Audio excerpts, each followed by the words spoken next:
Margaret was surprised to hear the mind-blowing news that her best friend Jadwiga was pregnant and would soon be married. Margaret was surprised by such a rapid development of events. Until recently, Jadwiga had not intended to become a married lady. Her friend explained that she wanted to wear a wedding dress before her belly grew, and her fiancé was so happy about her pregnancy that he immediately proposed marriage. Margaret was happy for her friend, not expecting the trick that would lead her to move into the world of a love story and make her look at herself and her surroundings in a new way. Jadwiga pushed the envelope with the wedding invitation towards Margaret. The friend smiled sweetly and convincingly asked Margaret to come to the main celebration in her life. Margaret agreed, because she and Jadwiga had been friends for 10 years. The girl opened the invitation and discovered a complete match between the names of Jadwiga's fiancé and her husband. They were both called Alex and had the same last name, Green. Jadwiga laughed loudly, which surprised Margaret greatly. A friend stated that the coincidence of names was not a coincidence, but a self-evident fact. Jadwiga asked Margaret to unfold the invitation and take a closer look at the photo attached to it. Margaret's shock only increased when she realized that the man depicted was very familiar to her. Her husband was depicted as a happy newlywed, hugging her best friend. The bad news from her best friend was finishing Margaret off. Jadwiga said that he and Alex were planning to get married on their 6th anniversary. Margaret's hands clutched the invitation nervously. The words stuck in her throat. Jadwiga said that Margaret should not doubt that Alex is the father of the child, and she should congratulate them. Margot found the strength to stand up abruptly, so much so that the chair fell to the floor with an incredible crash. The cafe patrons were surprised to hear the girl screaming that she would never agree to a divorce. Tears of anger and disappointment flowed from Margot's eyes. She was ready to fight for her love. Jadwiga caustically remarked that it was time for Margaret to wake up. She and Alex were not married, but Jadwiga was married to him, so Margaret was the mistress. More than the fact of betrayal, Margaret was finished off by the fact that Alex initially did not perceive her as a wife. He was saving that place for another. Jadwiga was merciless. She declared that Margaret had to get out of her and Alex's lives. Margaret's former best friend called her a gray mouse and ordered her to get out and sit quietly in her hole. Whether the meeting with Jadwiga in the cafe had taken place long ago or recently, Margaret no longer remembered. She had lost track of time. The first thing Margaret did was quit her job, where she and her ex-husband worked together. Then the girl distanced herself from her friends and stopped communicating with her family. Margaret felt like everyone despised her and laughed at how cleverly her lover and best friend had deceived her. The ground disappeared from under the girl's feet. Her life had no meaning or support. Her existence seemed meaningless and in vain. One day, Margot realized that she had existed in this state for 3 years. For 3 years, the girl hid from everyone and simply waited for time to heal her wounds so she could move on. This could not go on any longer. Otherwise, Margaret would be no different from the heroine of the book she had just recently read. It was a tragic novel about Lady Margot, who suffered from the endless betrayals of Count Eric, her husband. Lady Margot silently endured her husband's antics without showing any sign of displeasure. Margaret had been reading a lot for the last 3 years, which helped her to distract herself from her own troubles. But the helpless and weak-willed Rosie was so similar to herself that her story began to irritate the girl greatly. However, thanks to this novel, Margaret began to do at least something to avoid repeating the fate of the novel's heroine. Margaret applied for a name change and began looking for a permanent job. The only difference between this day and all the previous ones was that there was a tsunami and earthquake warning on TV. Margaret didn't care about the raging forces of the earth, but the elements themselves overtook the girl. The whole building shook, the beams collapsed, and Margaret fell lower and lower. The girl called for help in vain. No one heard her cries. Margaret remembered that for all these long 3 years, she had wished for the world to collapse right now. But, frankly speaking, she had dreamed of a completely different ending. The large, rich house, practically a palace, was illuminated by the rays of the evening sun. The young aristocrat was disappointed, but somehow calmly accepted the news that his wife had a miscarriage, which Dr. Bromenthal told him. The doctor expressed his concern and said that this happened to the lady due to a great moral shock. Esculapius assured the owner that his wife had no serious health problems. Disappointed by the news, the husband left the room. The door slammed behind him. The doctor looked after him in bewilderment, and the desire to leave this family grew within him. The woman with red hair and cherry eyes looked at the man in the white coat in bewilderment. Blumenthal identified the woman as Madame Vance and asked if she was all right. The woman's mind went into a panic. She thought that she had no idea who this Vance was and could not understand why they were addressing her like that. Blumenthal fussed around his hostess with concern and said that Madame was still unwell and that she should not overexert herself. Suddenly, the woman realized that she was Rosie Vance, the only daughter of Count Vance. Rosie was beautiful, but as it turned out, incredibly stupid. She fell in love with Eric, the sworn enemy of her family, and left home for him. Indignation flooded the woman's mind. She couldn't be Rosie Vance. It wasn't her. Dr. Blumenthal was prepared for the woman's inadequate reactions, but her denial of her own identity surprised him too. The woman sat up in bed and burst into incredible curses, completely unsuitable for a refined countess. The lady cried and asked fate what she had done wrong and why. Instead of a beautiful fairy tale, she had been thrown into this stupid novel. It would have been better for her to die absurdly in an abandoned basement of a house that had collapsed due to an earthquake. Let Margaret Pan disappear from that world forever, rather than be reborn in this world as the unfortunate Rosie Vance. The luxurious Vance Palace was bathed in moonlight. The woman saw a young, attractive man next to her. He called her Rosie. Rosie found herself fast asleep for a while. She assumed her body was smarter than she was, and had simply switched off all modes. Rosie apologized and justified herself by saying that the doctor had told her to rest. The man became indignant and reminded her that she had fainted and lost her baby, and accused her of not getting enough sleep for the last 3 days, only because of her. The woman realized that since he was saying that she had lost the child, that meant that she had ended up in the affair at the very same place where Rosie had witnessed the betrayal. What a scoundrel this Eric is, she thought. He didn't even say a banal sorry to the insulted and deceived woman. At that moment, strong male hands grabbed her and pressed her tightly to the bed. The man demanded that she lie still and do everything quickly. Eric's actions left no doubt about his intentions, while the offended husband grumbled that Rosie managed to get pregnant only 3 years after marriage, and he thought that he would be able to rest. But she could not cope with this either. Unexpectedly for Eric, Rosie was outraged by his behavior and said that she did not want intimacy with him today. She needed to abstain until her body returned to normal. Eric did not expect such a categorical refusal from the woman who had fallen into his dependence. The man became very angry and did not control his emotions. Eric grabbed Rosie by the throat and said that she was clearly confused. The man continued to squeeze his hand on Rosie's throat and said that she was not in a position to make him run after her. She herself offered to bear him a child. With a sharp movement, Eric threw Rosie away from him. She hit the bed hard, but it became easier to breathe. Rosie coughed and tried to come to her senses. Eric arrogantly declared that she should not dare to interfere in his affairs, forgot about today's incident, and expressed hope that, despite her impenetrable stupidity, she would be able to cope with everything herself. Stifled and humiliated, Rosie heard only a contemptuous goodbye from Eric and watched as the door closed. Margaret, now in Rosie's body, cursed the author who wrote this book and made Eric such a bastard. She didn't know who to curse for ending up here, but she really wanted to get out of here. The woman greeted the morning, wondering how she could find at least someone who could help her. Rosie lived in seclusion, did not communicate with anyone, and was not close to anyone. Suddenly, the woman heard a strange dialogue. The maids accused one of them of not wanting to work, and that they had to do her duties for several days. Rosie asked the servants what was going on and why they were making so much noise. One of the maids explained that Donna had gone missing a few days ago, apparently having had a disagreement with the other children. Another angrily stated that if she had a phone, she would have filmed everything they were doing and reported it to emergency services or sued him. Rosie, hearing about the telephone and the rescue service, ordered the girl who had spoken about all this to be brought to her. After some time, a girl in a maid's dress with beautiful blonde hair stood in front of Rosie.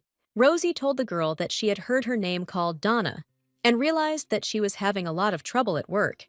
The maid's wary gaze spoke of mistrust.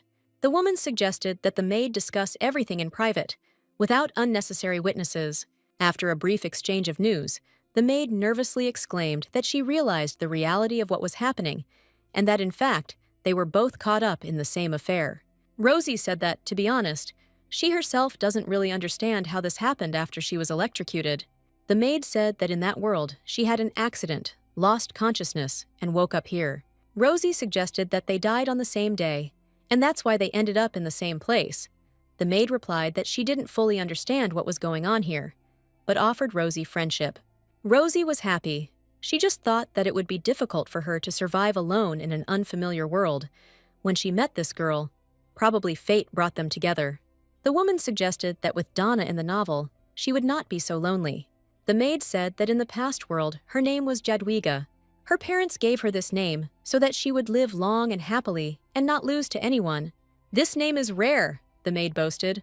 "Once you hear it, you will never forget it." Rosie chuckled. Margaret, that is, she herself, would definitely never forget Jadigga. The irony of fate was that the reincarnation of her former best friend was now standing in front of Rosie. A long friendship did not prevent the woman from taking Margaret's husband away and successfully marrying him. Rosie tried to remain absolutely calm and friendly. The girl said that Jadigga was a very beautiful name and thought that, although the name was not very common, it was not a fact that it was the same Jadigga. Rosie asked Jadigga Donna how old she was. Donna burst into tears and said that she was 29 years old in that world, and she was very upset that she got married so early. Rosie realized that this was the same Jadigga. There could be no doubt. This is the very same woman she didn't want to see even after death. But why is she here? Donna asked if they were the same age and what her name was. Rosie lied that in the past world, her name was Hannah. Donna replied that she was hearing this name for the first time and that she didn't know any girls with that name. Rosie thought it was natural, since she had changed her name from Margaret, which she had borne for more than 20 years, to Hannah. Margaret was always a quiet person and didn't have many friends. The girl looked at her former best friend and thought that the gods were merciless, since they bound sworn enemies with evil fate. Rosie tried to project friendliness, and she succeeded. Donna announced that she had a friend who was very similar to Rosie, and that made her even more happy to meet her. Jadigga Donna remembered with pleasure Margaret and how she trampled her life. Donna found it funny to watch Margaret that day, unable to speak, only shedding tears. The girl asked Rosie to tell her what the novel was about.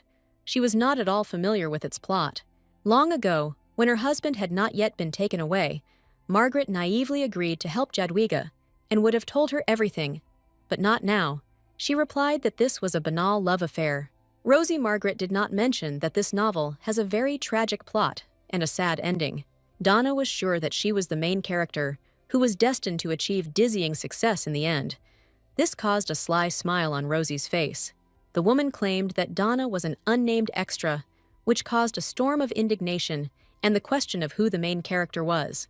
Rosie stated that the main characters here are Count Vance, and she is Countess Vance, his wife. Donna was incredibly upset and outraged by the fact that the leading role did not go to her. Rosie calmly said that it wasn't her fault, it just happened.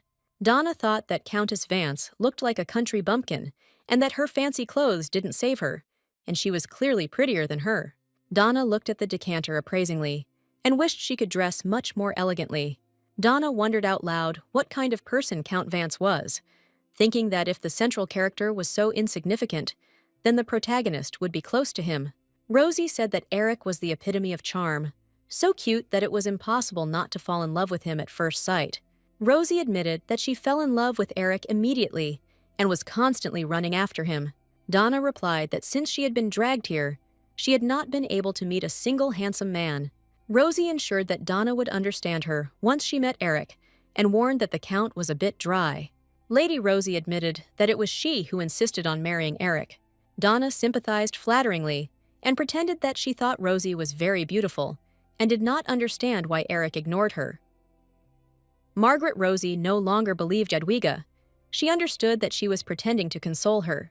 At that moment, the door suddenly swung open, and Count Eric angrily shouted that someone here was only having fun, and he had worked all night and had not closed an eye.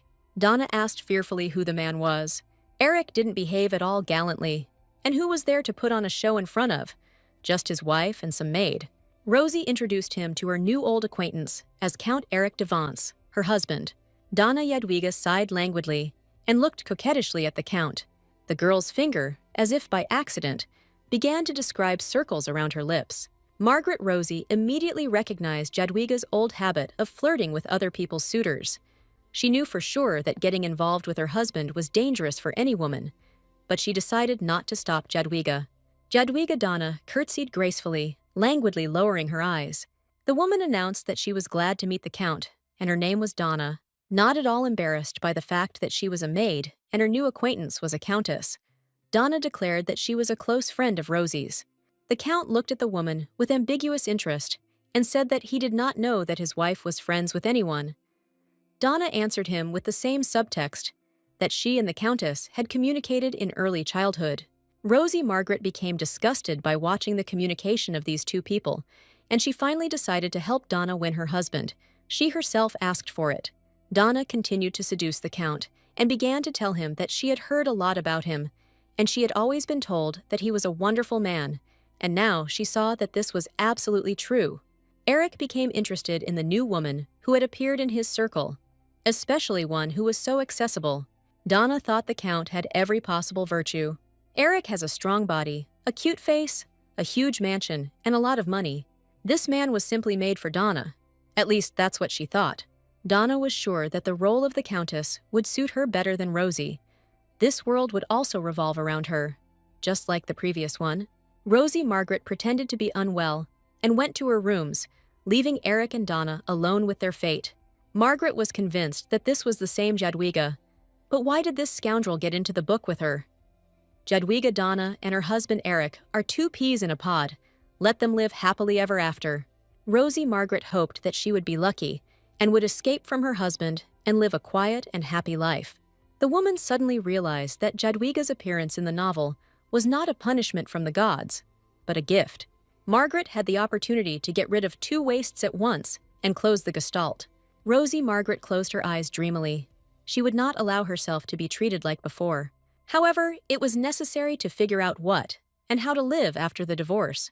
Rosie is the daughter of noble but poor parents, and because she stubbornly insisted on marrying Count Eric, her parents severed all ties with her. This is why there was almost no mention of Rosie's family in the novel, and Margaret knew nothing about it.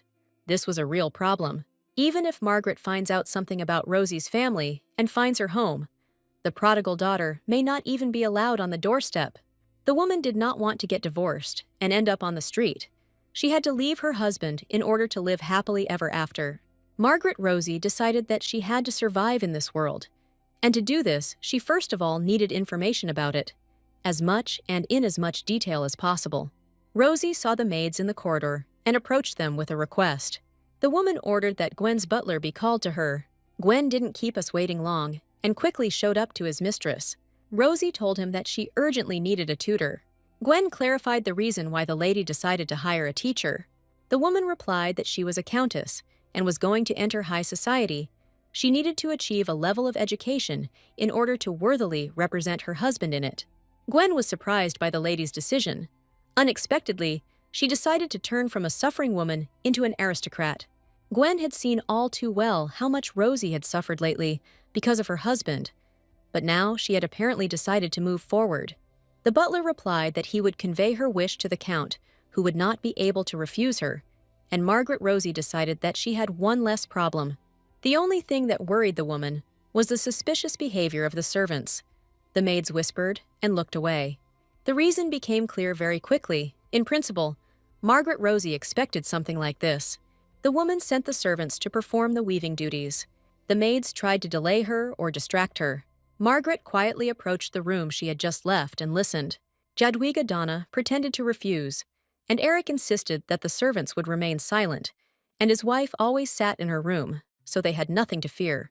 The last doubts about the correctness of her actions vanished from Margaret's head. These two deserved each other. Let them now live as they want, and Margaret will be on her own. The sun cheerfully looked into the windows of Count Vance's mansion. It didn't care about people's problems. Count Vance also didn't care about his wife. He was only surprised by the butler's message that she decided to call a tutor. It was strange that she decided to do this right now. When he advised her to do something, she didn't lift a finger. The Count decided to let his wife do what she wanted. The butler asked which teacher they should choose. Eric stated that Rosie should deal with her teachers herself. There was no need to ask him about it. The butler saw that there was someone else on the Count's bed and it was Donna. The woman crawled out from under the blanket and grumbled that since the Count had woken up himself, he could have woken her up too. Eric replied that she had been overtired yesterday, and he wanted to let her get some sleep. The Count asked the butler sharply if he had anything else to say. If not, then he could leave, and should do so as quickly as possible. Eric was eager to be alone with Donna. Gwen hurried away so as not to provoke the owner's anger. Donna looked after the butler with disdain. Kissing Count Eric, the woman smugly thought that it was hard to be as beautiful as she was. The Count gently stroked the woman's chin. The next second, he abruptly pulled his lover onto the luxurious bed. After some time, the Count asked if Donna still wasn't satisfied. It seemed that she was satisfied and slept like a baby. The woman pretended that Eric was gorgeous and smiled tenderly at him. Donna Jadigga did not consider Duke Eric an excellent lover. He was not nearly as good in bed as she thought. However, the woman said that she absolutely loved being with him. Rosie Margaret scribbled her pen on the paper, taking notes as dictated by her tutor. The woman was in despair. Why did she have to learn so much? What would happen next if the first lesson seemed very difficult to her? The teacher summed up the story. The Rosie family owned the county of Serviart and lost the fight for the imperial throne. Their lives were saved only with the help of Arthur, the crown prince and Archduke of the empire. The patron was unable to save them from the loss of their possessions and complete ruin. After hearing the whole story, Margaret learned that Rosie had fallen in love and married the man who had destroyed her family, and what a monster she had looked like in the eyes of her parents. It turned out that the current ruler is not the crown prince's biological father. The tutor said that the previous emperor and empress fell ill and died, and the young heir's uncle took the throne in his place. It was for the best, because at that time, the crown prince could have become a big problem for the country. The heir was cold-blooded, ruthless, and had a cruel disposition. The tutor warned Rosie not to get involved with this man under any circumstances. The lady diligently wrote down all the information that reached Archduke Arthur. Margaret remembered that according to the plot of the novel, Arthur was executed by the emperor's supporters. Meeting him was very important and also not easy. Caution in any case would not be superfluous. The maid reported that the carriage ordered by the lady earlier for 9 in the evening had arrived. Margaret learned that Rosie wanted to attend the auction and buy a gift for the Count. Margaret decided that Rosie was just crazy. What did she see in this brat to give him presents? However, once the carriage was ordered and served, the woman decided to go to the auction and have some fun. Very soon, Margaret Rosie arrived at the place and got out of the carriage. The woman was confronted with the very same auction house where, according to the plot of the novel, Rosie won Tears of the Moon. This poetic name was given to a necklace that Eric had long dreamed of, and Rosie had gone out of her way to snatch it at an auction and present it to her husband. The Count received the tears and sent them as a gift to the Empress. It later turned out that the necklace was a cheap fake, and the Count took out all his anger on his wife. Margaret knew that the Tears of the Moon were empty, and there was no point in buying this jewelry, but to just leave like that would be strange for those around her. At the entrance, the woman was given a number and wished to have a good time. Margaret found the issuance of numbers strange. She assumed it was a seat number.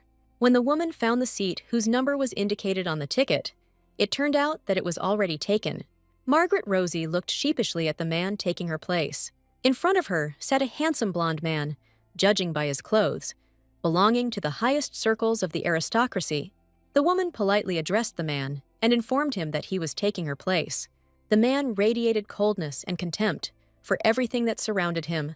He wondered why there were numbered places here. This had never happened before. Margaret Rosie broke out in a cold sweat. She had apparently made a gross mistake. The servant accompanying her came to her rescue. He told the woman that this was not a seat number, but a number for participation in the auction. It is used to announce oneself and name the price, but one can sit in any seat. Margaret felt guilty for wanting to push away a man who was just sitting quietly.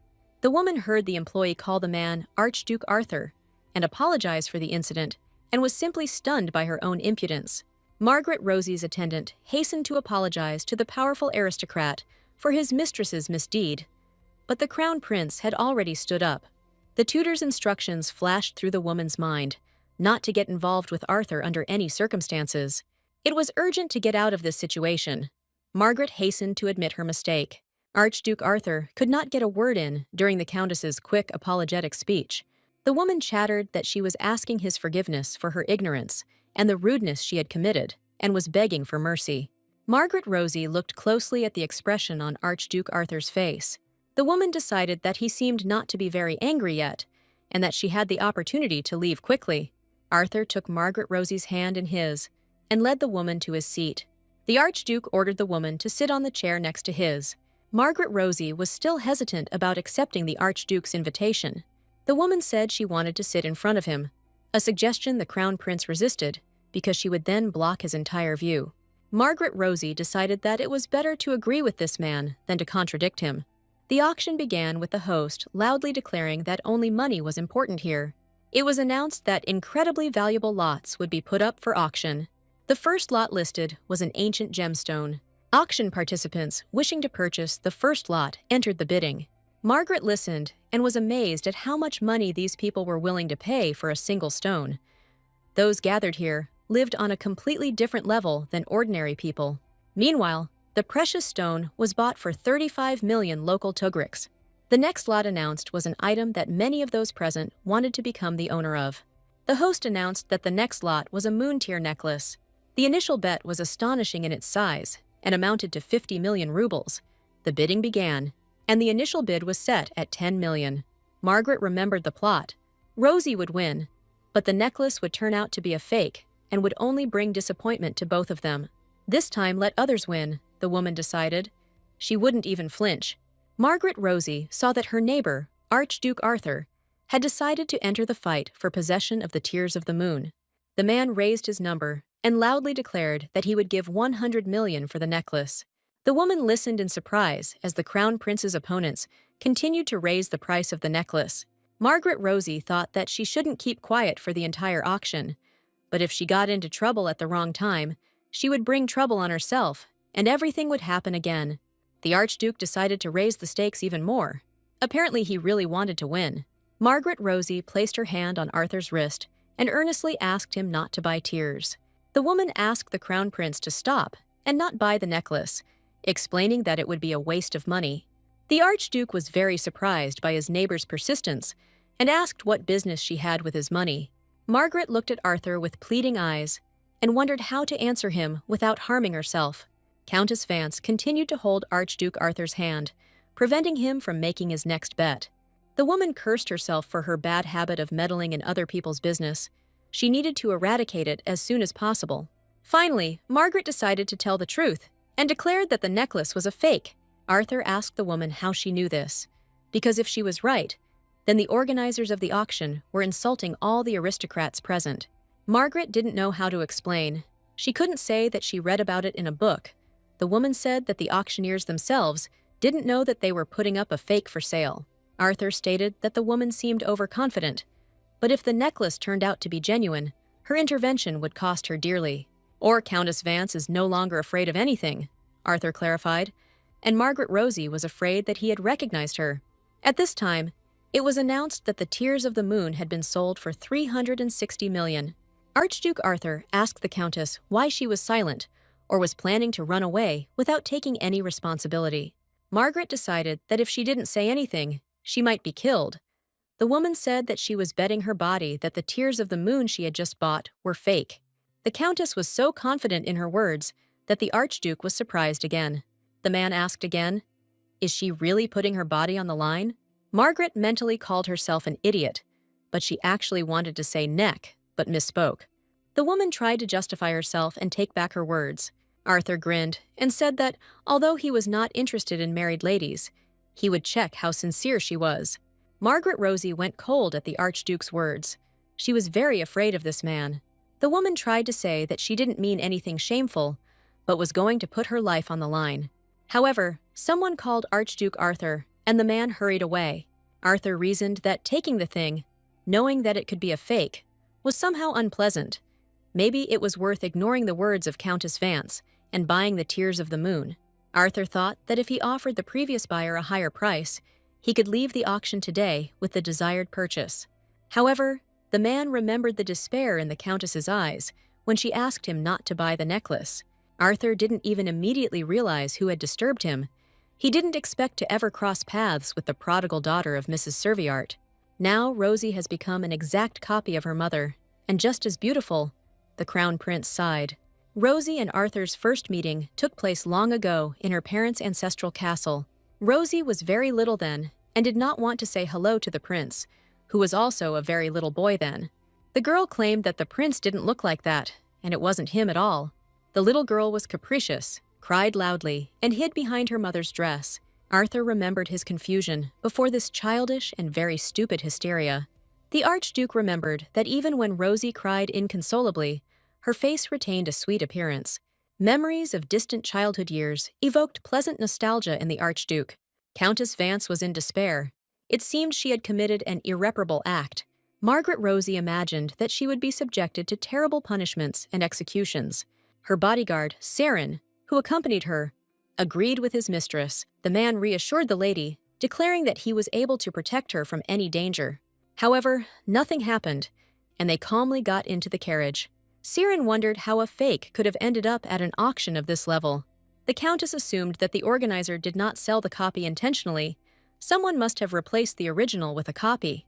Sarin doubted the correctness of the lady's conclusions and wondered how she knew this. The woman asked Sarin not to shout so loudly about important and secret things. The Countess said that she had actually seen it in a dream, but if she told the truth, she would be considered mentally ill, so she decided to make do with a small lie. All the way to the mansion, Sarin wondered if everything was okay with his mistress. A new morning in the mansion of Count Vance promised joy and happiness to everyone. Each had their own. Margaret Rose was sorting through and rereading the notes when Donna Jadigga burst into her room. The woman unceremoniously reached into the Countess's papers and began asking what interesting things she had written there. Margaret said that she was simply bored, sitting around doing nothing, so she was rereading various papers. Jadigga even felt a little sorry for Margaret. No one talked to her at all here. The woman pretended to be kind and suggested that Hannah felt very lonely in this world. If only the Count would be more kind to his wife. Donna Jadigga sighed hypocritically. Margaret really wanted to answer Jadigga with something caustic, but now she had to lull her enemy's vigilance. The Countess noticed new earrings in Donna's ears. Margaret Rosie complimented the beauty of the trinket and said that it suited Donna very well. The woman guessed that it was a gift from Eric. The maid boasted that it was a gift from her new boyfriend. Margaret pretended to be happy for Donna. Jadigga Donna smiled sweetly. This woman had no conscience at all. Margaret once took her smile for genuine joy, but in reality, it was only a reflection of vanity and superiority. This woman was proud of the fact that she secretly shared a bed with her best friend's husband, a thought that made Margaret shudder with disgust. Jadigga was proud that she heard a man who trusted her infinitely. Margaret Rosie's fists clenched nervously from indignation and resentment. She wanted to hit Jadigga and wipe that impudent smile off her face forever. But it was not time yet. Jadigga called out to Rosie. The Countess explained that she was looking at the luxurious earrings. Donna Jadigga boasted that this gift was as beautiful as she was. Margaret Rosie asked the maid how she met her boyfriend. Donna replied that they were simply drawn together by fate. The woman considered her boyfriend to be simply the perfect man, which she immediately told Rosie. Donna Jadigga has already planned how she will take the place of the Countess, and in this life, she will not allow herself to fail. In her past life, her parents disowned her for stealing her best friend's husband. Jadigga should have listened to her mom and dad and refused the wedding, but she didn't listen and married that idiot Alex Gray. The woman believed that being reborn in a book was a chance given to her by the gods so that she could live the life she deserved. The Countess looked closely at her rival and wondered how far this woman's insolence could go. And then there was a knock from below. Donna apologized for bragging about her happiness to her friend, whose husband was not getting along. But turning someone into a spouse is not easy, so Rosie should not worry. Rosie thanked Donna for her concern and said that she had no one else who could sympathize with her. The woman thought how stupid she had been in the past if she had considered someone close to her whose thoughts were so easy to read and whose actions were so easy to calculate. If only she had looked at her friend more closely then, and had not loved so much a man unworthy of her love. Then she wouldn't have been in so much pain, and she wouldn't have wasted 3 whole years of her life, and she wouldn't have ended up in this book. It was a little comforting that now it was not Jadigga, but she who was acting as the puppeteer. She liked this role more. It was funny to watch her husband and girlfriend planning their punishment. There was a knock at the door, and a servant announced that an invitation had arrived in the name of the hostess. The footman handed the Countess a sealed envelope. Margaret frantically opened the message, nervously realizing that Rosie had no connections at all in high society. Donna unceremoniously snatched the letter from the Countess's hands. The woman asked what it was. Rosie replied that it was an invitation to a reception. Nothing complicated. Just dress nicely and make new acquaintances.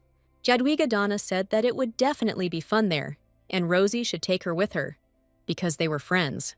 Rosie said that she could, of course, take it with her, but only aristocrats were allowed there.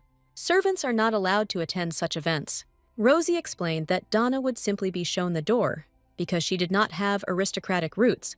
Maybe Donna wants to accompany her as a maid, that's certainly possible. Donna was furious. She already considered herself a future countess, and had no intention of serving her rival in front of the aristocrats of the empire. Rosie asked if Donna was upset with her. She didn't mean anything bad, that's just the law. Rosie looked at Donna slyly and asked if her friend was offended. The girl knew for sure that the blonde was angry, and this only made the pink-haired girl happy.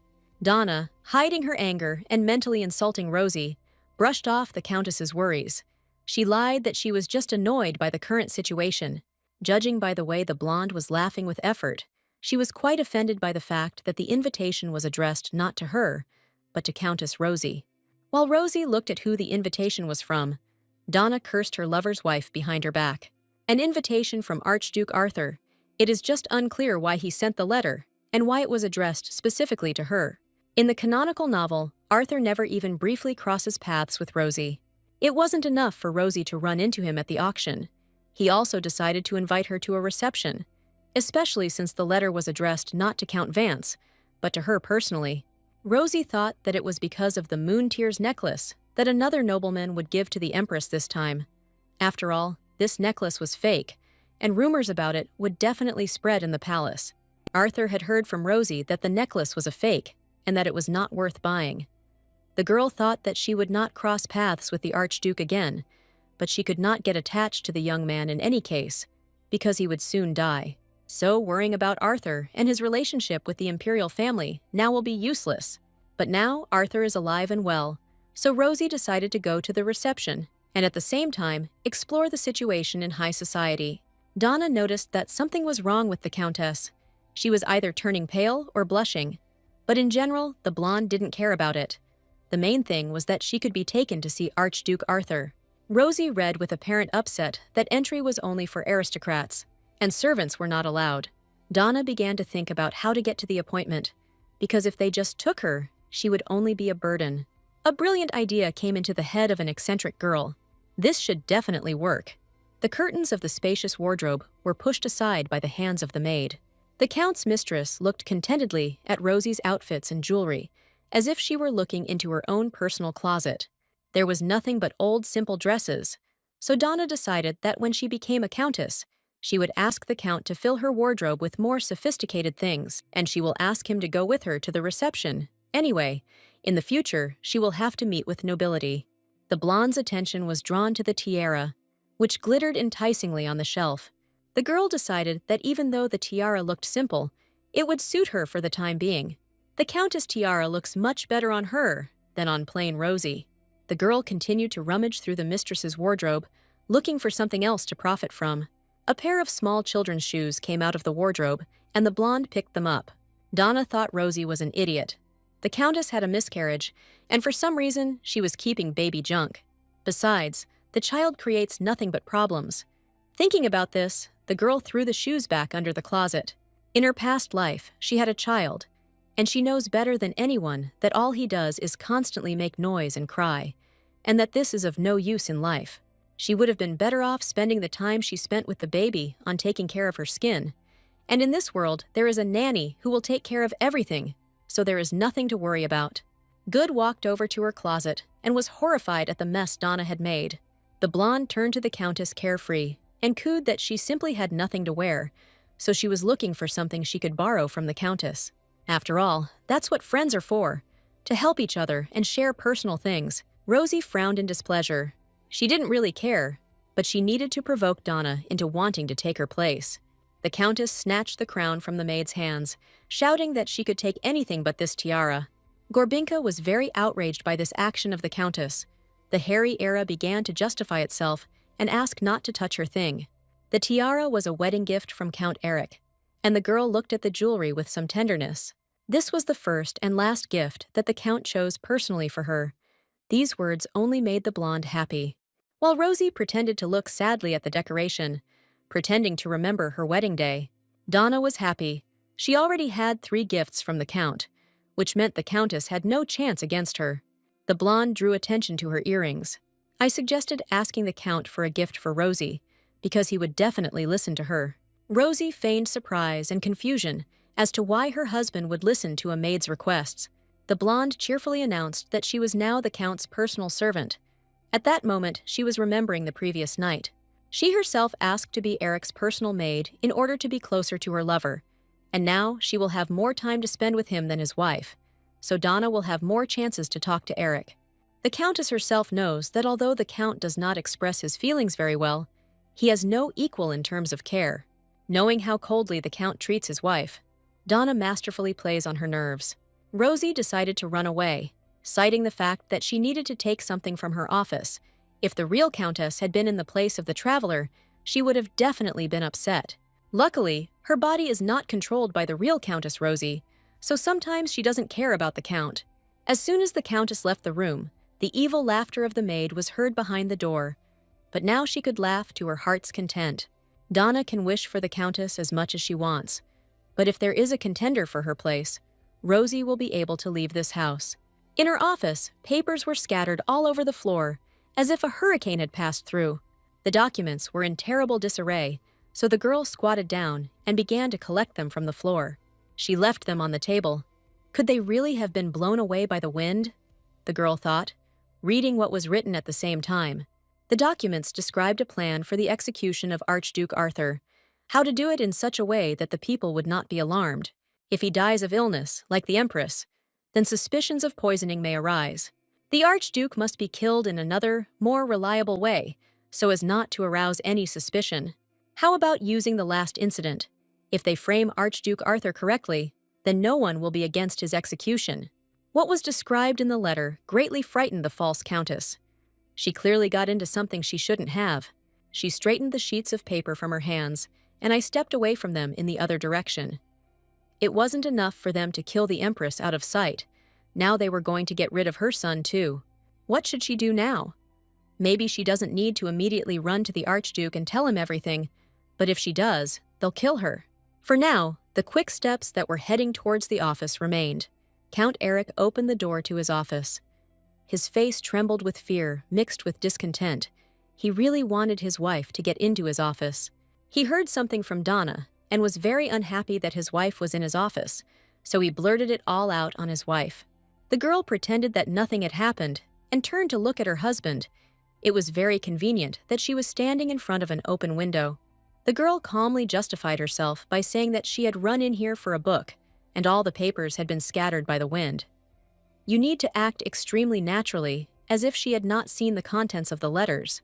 The girl asked Eric what business he had with the books, since he was in such a hurry. Could it be that the Count was overly worried about these pieces of paper that scattered across the floor? The Countess suggested collecting the sheets together with her husband, arguing that they had not done anything together recently. The Count knocked the sheets of paper out of his wife's hands with a sharp blow, shouting that she should not dare even touch them. She worriedly pressed her bruised hand to her chest, recoiling from the risk of her husband sitting down on the floor. Eric accused his wife of having already read everything, of having treacherously broken into his office without permission, and of demanding that he state the real reason for visiting the office. Rosie insisted that she had simply come to get a book for her personal study, and the papers had been blown away by the wind, so she had closed the window first. The Count remembered his last conversation with the butler, who said that the lady, out of boredom, had decided to take up her education. The Count thought that he himself had allowed Rosie to educate herself, so it was not surprising that some book was needed. In general, Eric believed his wife. This time he was really careless. This time he forgave the pink-haired girl, but from now on he forbade her to approach the office. The man turned towards the door and left the office, completely ignoring his wife. The girl was worried that if not in the office, then she would have nowhere else to study, but her concerns were ignored. The Count closed the door behind him, leaving Rosie to rest as her arm was slightly injured. Rosie finally exhaled.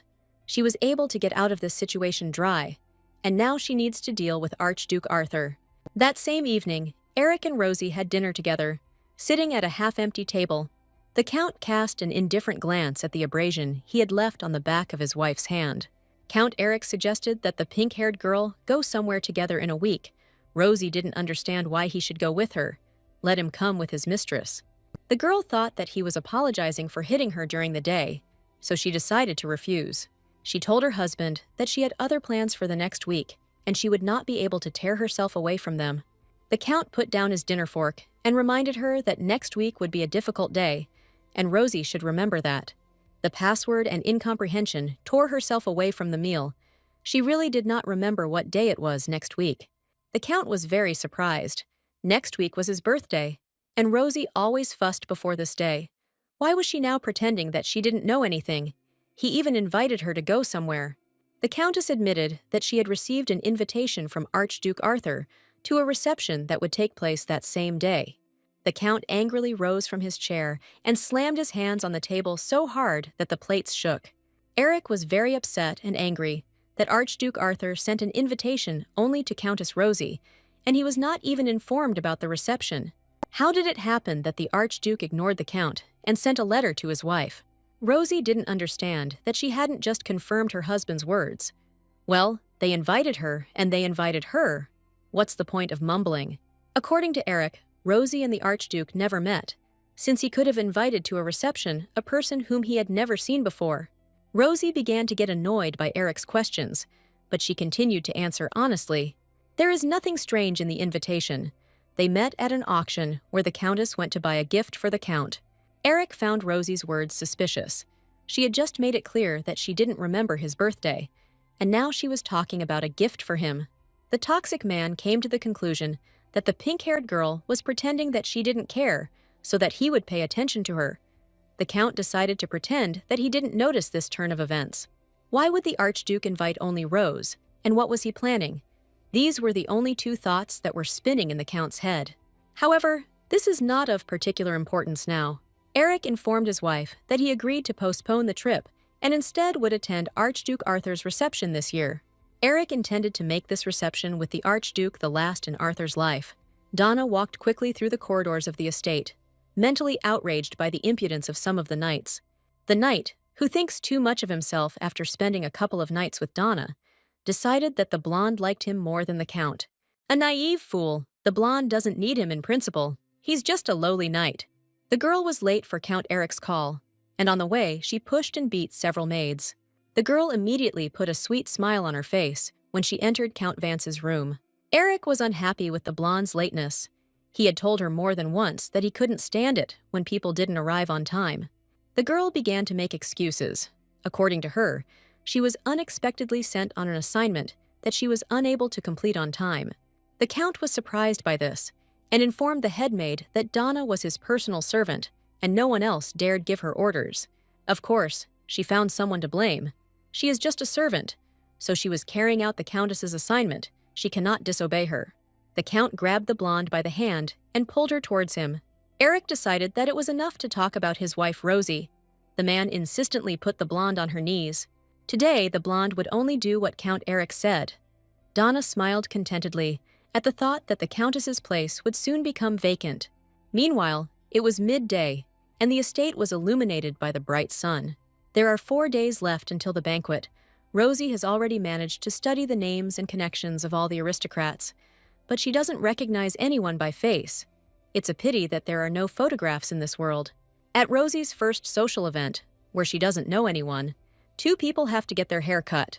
Duchess Bella, who holds all of high society in her hands, and Eric's mother, Teresa. The mother-in-law in the story doesn't like the pink-haired girl, so she won't be able to join the company of these 2 girls. So Rosie's target on this floor is single ladies her age. Since this is her first outing, I shouldn't overdo it. By the way, about those documents. From that very day, she only receives lessons in the reception area, and she doesn't even have a chance to see him again. And when you read the novel, it seems that everything comes easy to the heroine. Suddenly, the Count entered the room. He noticed that his wife was sighing heavily, as if she was about to die. Rosie was even frightened by her husband's presence.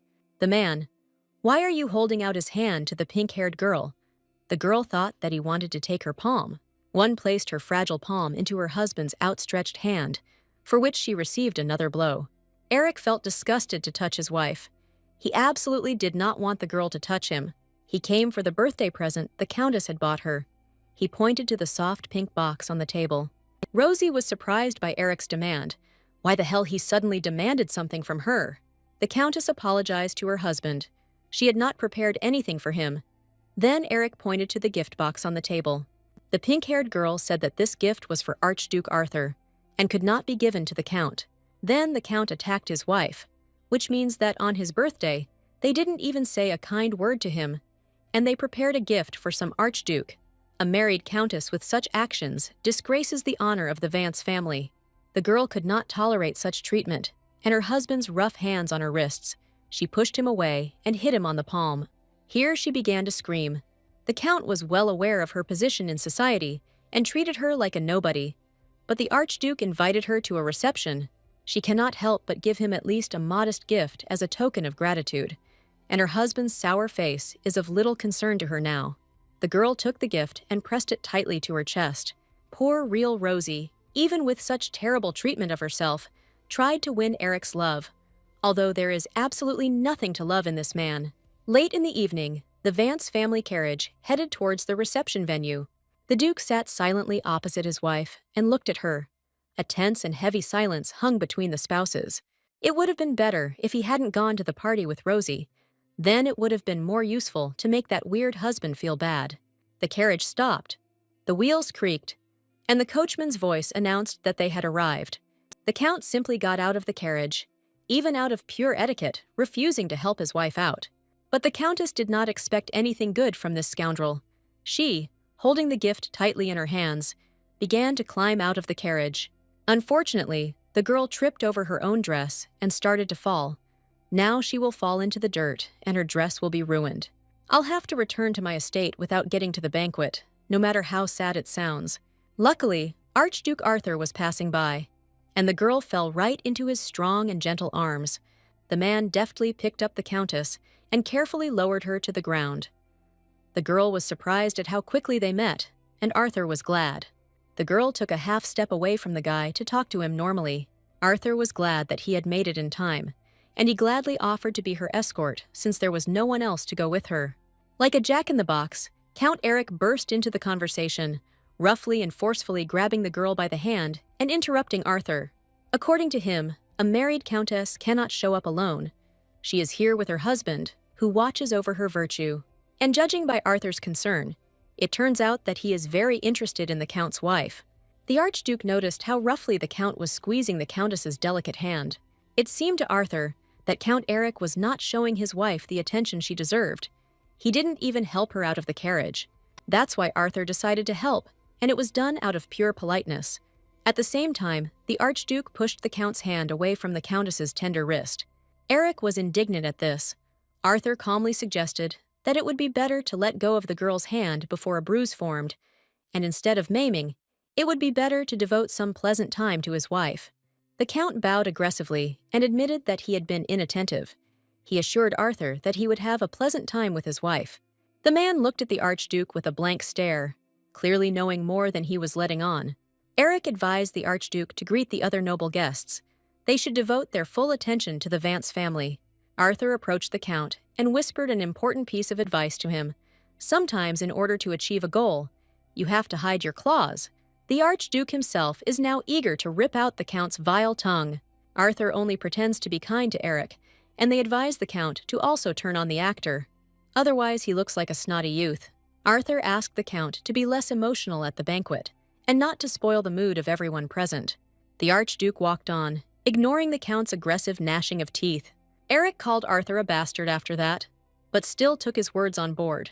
The Count's aggressive and hateful gaze fell on Rosie. His wife irritates him. Eric pointed his finger at the Countess and ordered her to come back and wait for him. And no nonsense. And the Count went in the opposite direction from the entrance, Leaving his wife alone on the threshold, the girl froze at first. She didn't know what to do. The Countess had to enter the room alone. Her husband had left, and Arthur had been scared away, so she had no escort. The voice of the herald announced her name as soon as she crossed the threshold of the ballroom.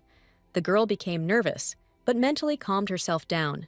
If she keeps her cool, there won't be any problems. She's here to meet people. The crowd began to whisper around her. She is that very Countess, whom even her own husband does not notice. Most likely she dragged her from behind the Count like a puppy. Rumor has it that she is leading a miserable life. Anyone in her place would have committed suicide long ago, looking at the way her husband treats her. It seems that she has no pride. It turns out that making friends with people is more difficult than Rosie expected, but she can't give up that easily. The girl headed like a Permian into the crowd towards the tables with treats and drinks. First, you need to eat something, drink something, and wait for the right moment. Someone waved a glass of champagne in front of the girl, attracting the attention of her crimson eyes. It is Archduke Arthur, who is trying with all his might to attract the attention of Countess Vance to his high-ranking person. Arthur asked about the condition of the girl's wrist. He saw how hard Eric was squeezing it. He had been worried about it all this time. Rosie thanked Arthur for his concern and what happened earlier. She was very grateful that the blonde caught her. Arthur was just lucky to be in the right place at the right time. And finally, the young man asked the question that interested him. How did the girl know that the tears of the moon were fake? So the real reason why she was invited to the reception was found. Well, Arthur certainly won't believe that she read it in a novel. The girl justified herself by saying that she had heard that real tears of the moon in the moonlight have a red tint, unlike the decoration at the auction. Arthur doubted the girl's words. In his opinion, one sign was not enough to judge the authenticity of the jewelry. Tears of the Moon was a very special, one-of-a-kind necklace. Rosie hoped that would be enough argument. The girl wished to leave to avoid further awkwardness, and wished the Archduke a good evening before leaving. With a gentle movement of his hand, Arthur stopped the pink-haired girl. He asked her not to leave so hastily, but instead invited her to dance. The girl was worried. She is considered a married lady, and she does not want to get involved in this. But her husband is not around. Arthur pointed out to Rosie that her husband was already spending time with another lady, so she could afford one dance with him. Rosie was very outraged by Eric's impudence. That is, she had to stand near the door and not show herself, and he could communicate with anyone. Rosie happily agreed to dance with the Empress's son, but husbands are really no use. Arthur noted that the girl dances very awkwardly. Someone seriously thinks that in a past life, the girl was engaged in dancing. She had only a few free hours, and they were spent on additional physics. The girl awkwardly moved her legs, trying not to step on her partner's foot. Arthur calms the girl down, tells her not to rush. He really cares about her and doesn't let her fall. Arthur looks at the girl with such tenderness that even her ex-husband from her first life did not look at her with. It turns out that the first impression was deceptive. Arthur is not at all cruel or scary. The pink-haired girl thanked the Archduke for the dance. She was very glad that the Archduke took the time to see her. Immediately, the girl heard the whispers of the crowd. People were whispering very dismissively about her and Arthur. According to the crowd, Rosie is worthless, probably because she didn't even have a proper debut. Rosie is really nothing special. With such communication and dancing skills, no one would show up. It must be almost impossible for the Count to live with her.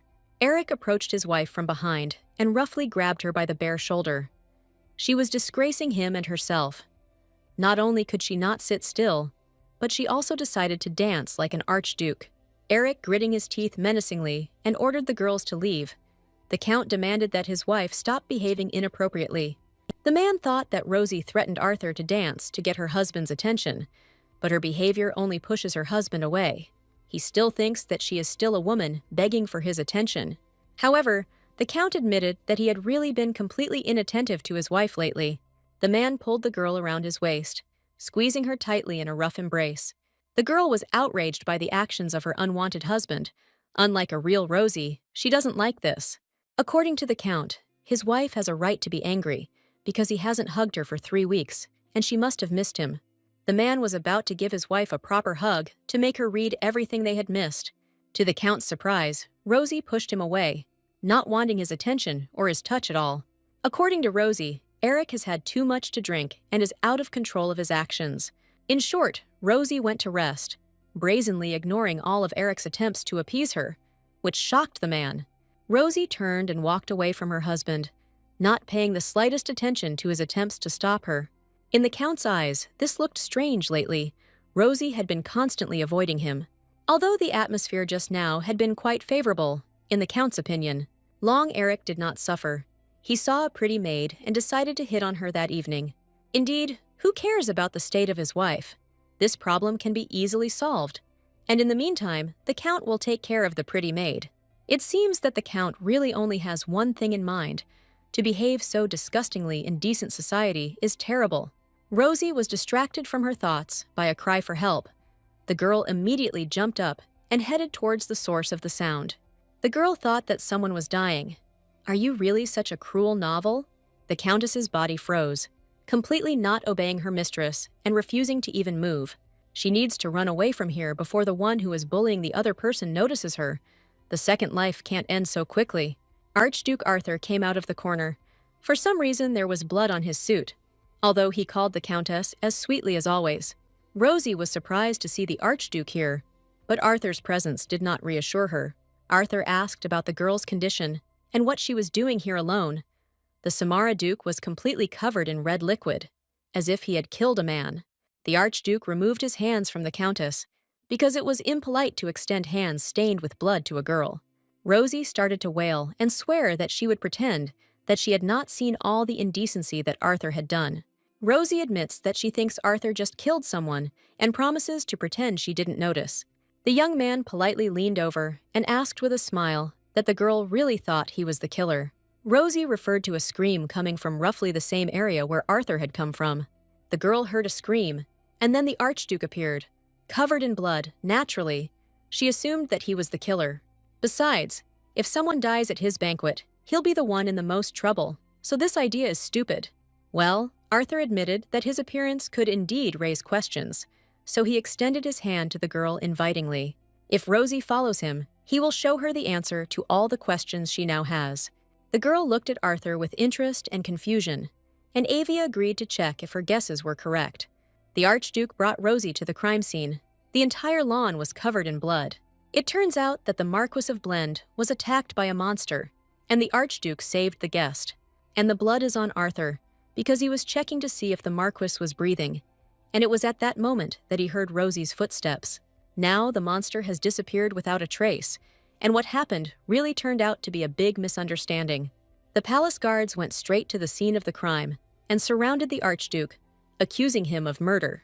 The man with the interesting mustache was the leader of the procession of guards. He suspected that sooner or later something like this would happen. This is Duke Plish, and he suspected that sooner or later something like this would happen. According to the Duke, it was necessary to choose better who to attack, and touching the Marquis of Blend, who was also a favorite of His Majesty the Emperor, was a bad idea. So that's it. No wonder everything seems so strange. From the very beginning, they tried to set Arthur up and lure him into a trap. Is he really going to have to reveal all his cards now? Unexpectedly, for the Archduke and the guards, Rosie came out to protect Arthur. The girl shielded Arthur from the knights. She demanded that the procession of accusations be stopped. She was ready to testify that the Archduke was innocent. Rosie claims that Archduke Arthur is completely innocent of what happened. On what grounds did Rosie dare to block the way of Duke Plish? Came from all sides.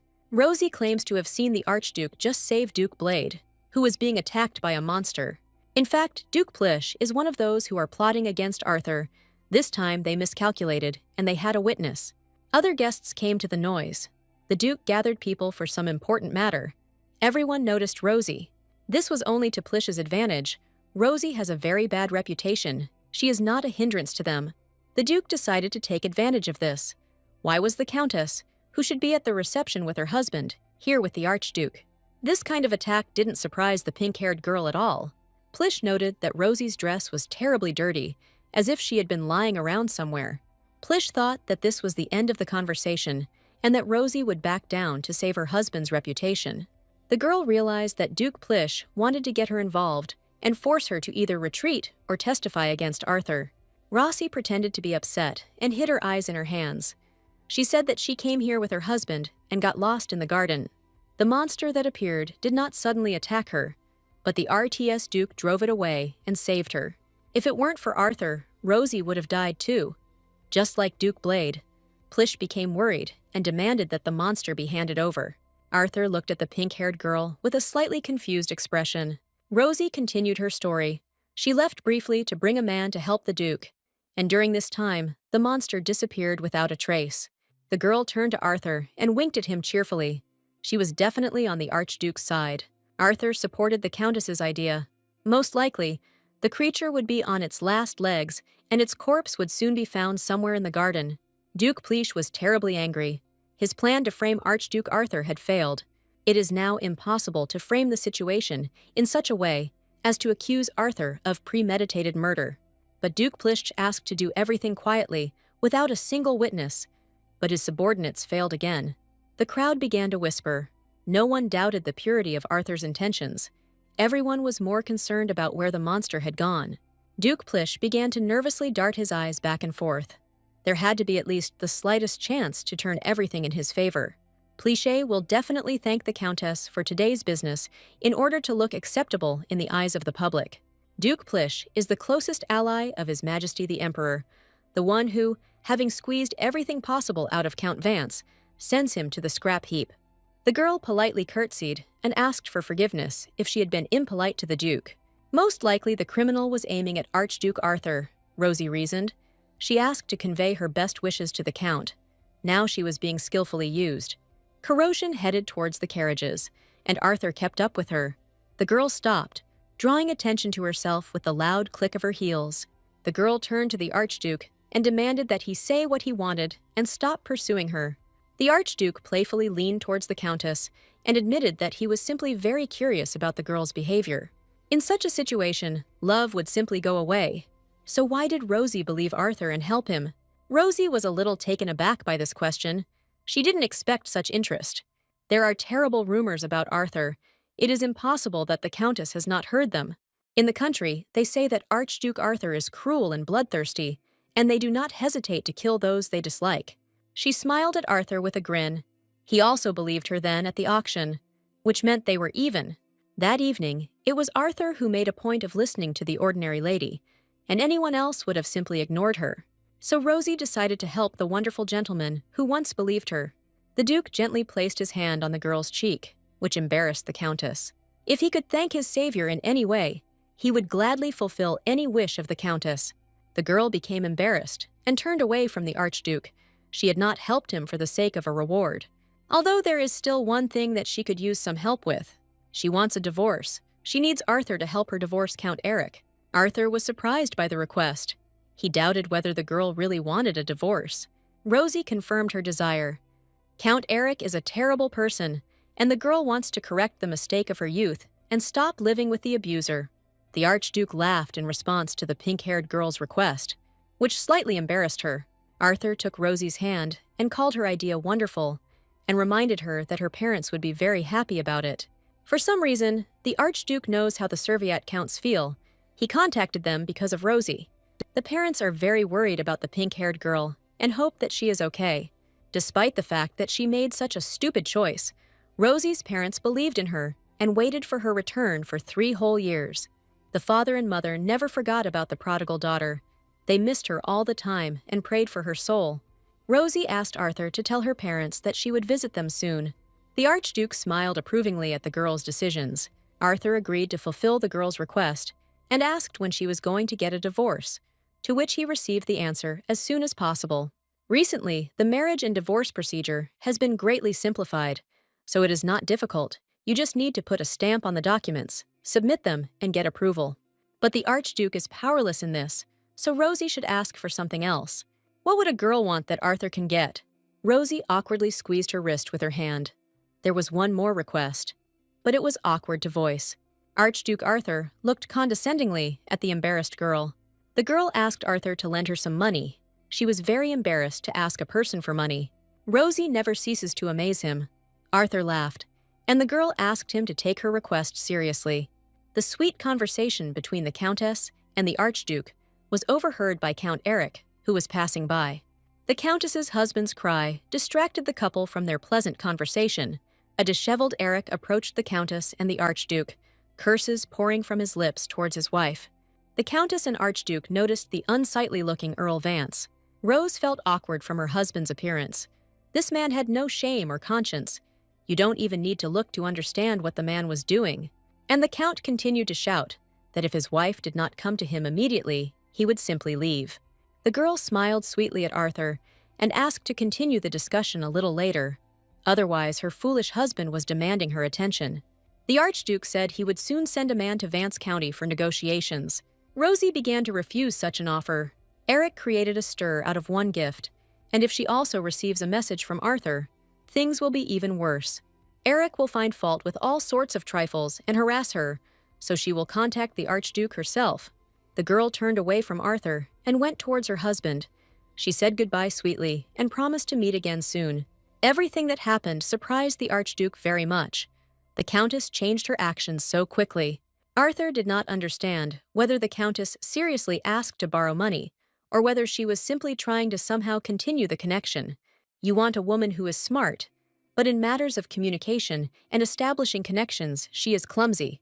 Arthur went out to the lake to clear his head and think over the Countess's behavior to the end.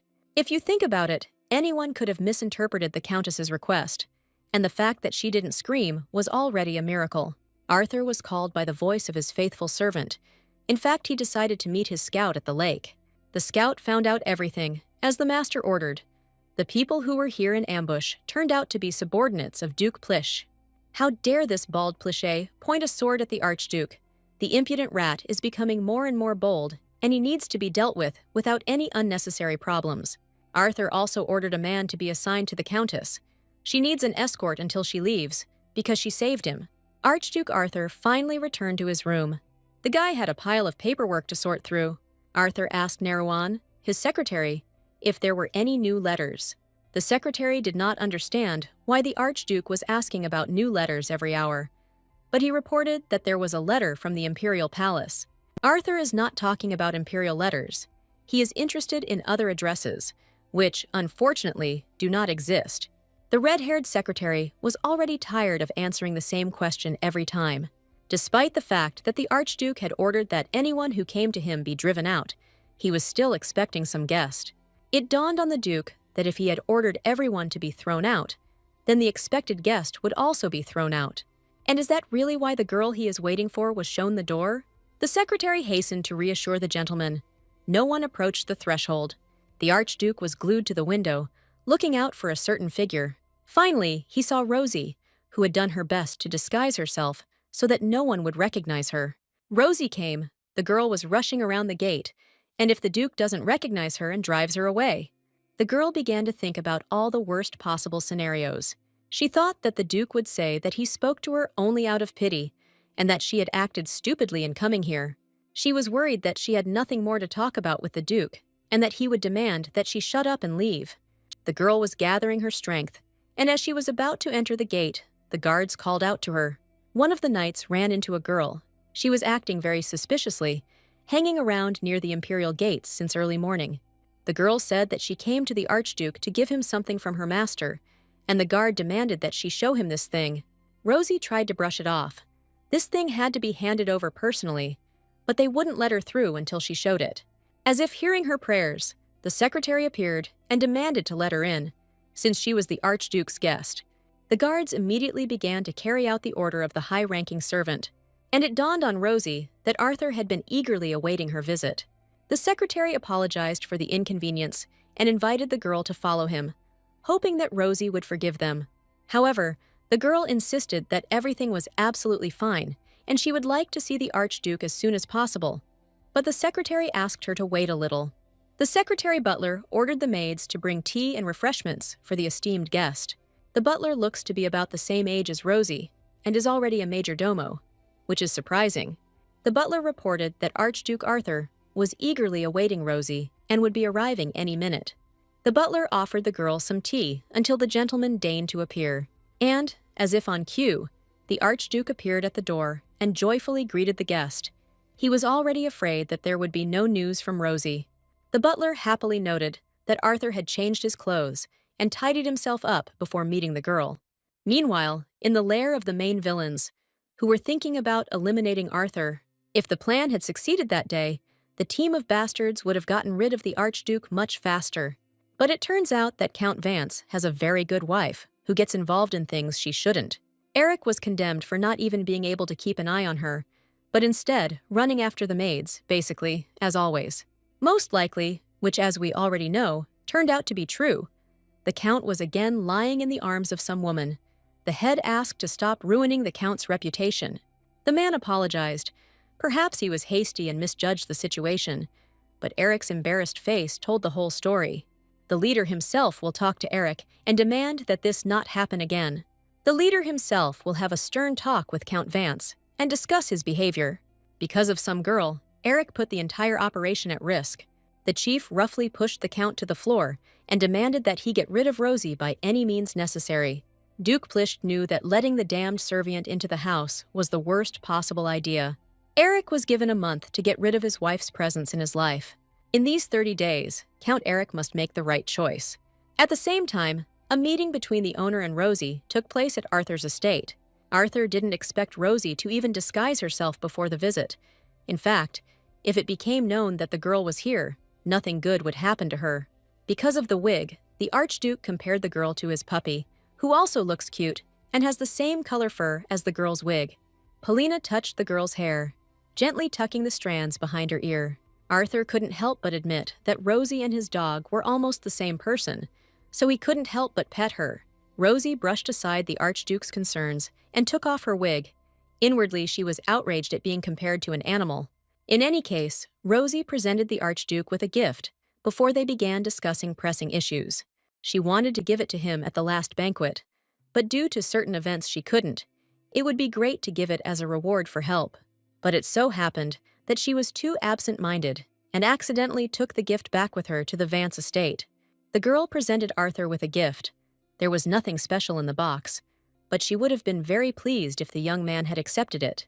With slight disbelief, Arthur asked again whether the gift had really been personally prepared by the Countess, to which the girl nodded. Most likely, for a member of the imperial family, the gift would seem too modest, the pink-haired girl thought. If he doesn't like it, Rosie is prepared to prepare something better next time, and she can take this one back. However, Arthur was more than satisfied with everything. The gift was prepared sincerely and from the heart, so it will be wonderful in any case. A topaz was thrown into the box, a large one, the color of which resembled Arthur's eyes. The man rarely wears such jewelry, but he really likes the brooch.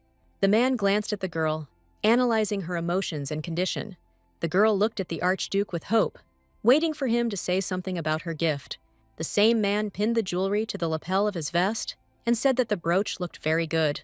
Rosie noticed that the brooch was hanging a little crooked, so she laughed and walked over. The girl adjusted the brooch on the young man's chest, while Arthur did not take his eyes off Rosie. The girl asked if Arthur knew what topaz meant.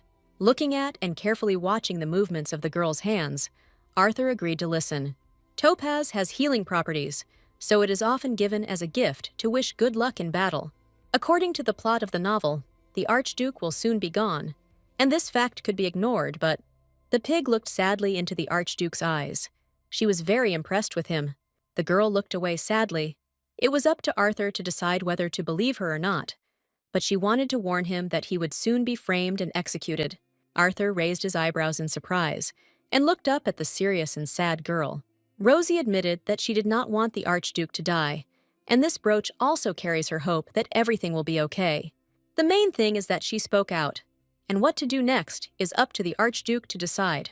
It would be better, of course, to postpone this conversation until trust is established between them, but she may not have time to warn him, so it is better to prevent the execution while there is still a chance. The man smiled and calmly addressed the girl. After the incident with the necklace, he had no doubts about her. He asked the lady if she knew how to prevent his death, and the girl was surprised that Arthur believed her. The man understood the girl's concern and told her out loud that he truly trusted her like no one else. After all, she had already saved him once, so he asks her to tell him more about his future execution. At the same time, at the Vance estate, Rosie's double was nervously waiting for the lady near the window. The Countess said she would be back before dinner, but dinner was long gone. In the morning, Rosie gave a wig to one of her maids and ordered her to pretend to be herself. According to legend, Rosie is unwell, so no one will come. The maid Jane only needs to wait until dinner. Suddenly, the doors to the Countess's chambers creaked and opened. The girl was asked to leave the medicine on the table near the entrance and leave the room. She didn't notice that the medicine was brought by none other than Count Eric. The man noted that even the girl's voice had changed, indicating that she was indeed very ill. The maid was surprised. The Count should not have entered the room, and Jane would be exposed. The man put the medicine on the table with a slight clink, and the girl asked why they hadn't sent a maid. The man wrapped his arms around the girl's thin waist and said that he considered it necessary to spend time alone with her. In a rough voice, the man demanded that Rosie tell him what she was hiding. The man grabbed the girl by the throat and squeezed it tightly, leaving bruises on her white skin. Because of Rosie, the Count had to endure humiliation from his colleagues, so he wants to teach his wife a lesson, and the faithful servant was glad that the Countess was not there, and the Count was not harming her. Suddenly, the door to the room opened again, and Donna entered. The blonde had been looking for a lover for a long time, and she asked the Count to go away with her for a while. The Count was unhappy that he was distracted, but he let his wife's double go. The man left with the blonde because an urgent matter had arisen, and Eric finally said that his wife was nothing but trouble. Rosie's double sank to her knees in front of the window. She was very scared. Jane begged Madame to come quickly, for if she were found out, something very terrible might happen. Meanwhile, at Arthur's estate, the real Rosie was giving the Archduke advice on how to survive. The girl's words about him being considered the crown's main pain, the madman of the North, and the executioner of the Empire partially wounded the young man. In fact, everything is more serious than it seems, but Arthur is becoming more and more uncomfortable with this realization with every word. Strange sounds distracted the girl from her monologue directed at Arthur. The Archduke's puppy rushed towards his owner and accidentally knocked over a vase. To help Rosie, Arthur used magic, and the girl stepped not on a shard, but on a magic circle. The Archduke picked up the Countess in his arms and did not let her fall to the floor again. Arthur was worried whether the girl was hurt. He was sincerely worried about the pink-haired girl. Rosie wasn't hurt, but she was very wet from the vase the puppy knocked over. In the summer, the butler rushed into the room after the dog, shouting the dog's name and the command to return. But the dog doesn't care. He came to his beloved owner, and he is happy. The butler apologized, and the dog suddenly broke free and ran away. Rosie thought about what had just happened and felt like she was floating. She decided to ask Arthur directly about it, whether she had jumped in surprise when he caught her. The butler with the dog in his arms was watching all this. He understood exactly what had just happened. The butler's soul sank into his heels. He realized that once again his master had done something stupid. The butler immediately tried to change the subject of the conversation. He noted that the girl's clothes were completely wet and that she should go and change. Rosie refused the butler's offer, and suddenly Arthur's shirt fell onto her shoulders. Separately, she was surprised by Arthur's actions, why he undressed and put a shirt on her. The Archduke said that he was afraid that Rosie would catch a cold, and he didn't want that. Arthur asked the girl to wait for him here for a little while, and he left the hall. Rosie hoped that one day she would be asked directly about what had happened. The butler told the master not to use magic, and more than once, Arthur argued that he could not do anything else. And since the Archduke showed such concern for Rosie, it probably goes without saying that she has everything under control. After Arthur changed his clothes, he returned to Rosie and continued the conversation with her about how his reputation and death were connected. The girl cleared her throat, preparing for a long conversation. She must have stumped Arthur, but she has a point. She recently saw a document in Eric's office that recorded his intentions with other nobles to harm the Archduke. She couldn't see any more details, but they were going to use his bad reputation to execute him later. If you remember what happened at the banquet, you can see that everyone around gathered as if someone called them. Rosie is sure that this is part of the plan. The girl has collected a lot of circumstantial evidence, so it won't work to appeal to a higher authority. The short pause made Arthur a little uneasy. There is clearly no evidence, and the case concerning the former empress can be left unmentioned.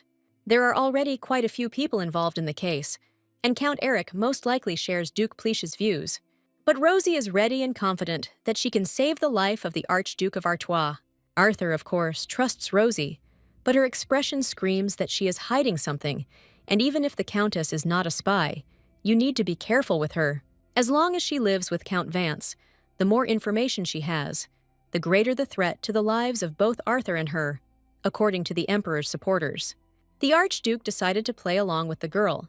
He said that he again felt indebted to her, but in fact, he decided that it was too dangerous to reveal all his cards to the Countess now.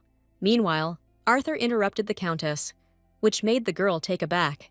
Arthur wished to repay the girl for such important services. He would like to resolve the issue with the money that the girl asked for. This topic will allow both of them to take a break from hiding their secrets. Rosie noticed that Arthur had changed the subject rather abruptly and quickly, but if she continued to press, she would only arouse suspicion, so he had said enough for today. Rosie happily agreed to start developing this topic. She would need funds for the divorce. The Archduke asked the young Countess to be shy and to give as much as she asked for. The Countess suddenly stuck to him and muttered embarrassedly that she would be satisfied with any amount that Arthur didn't mind.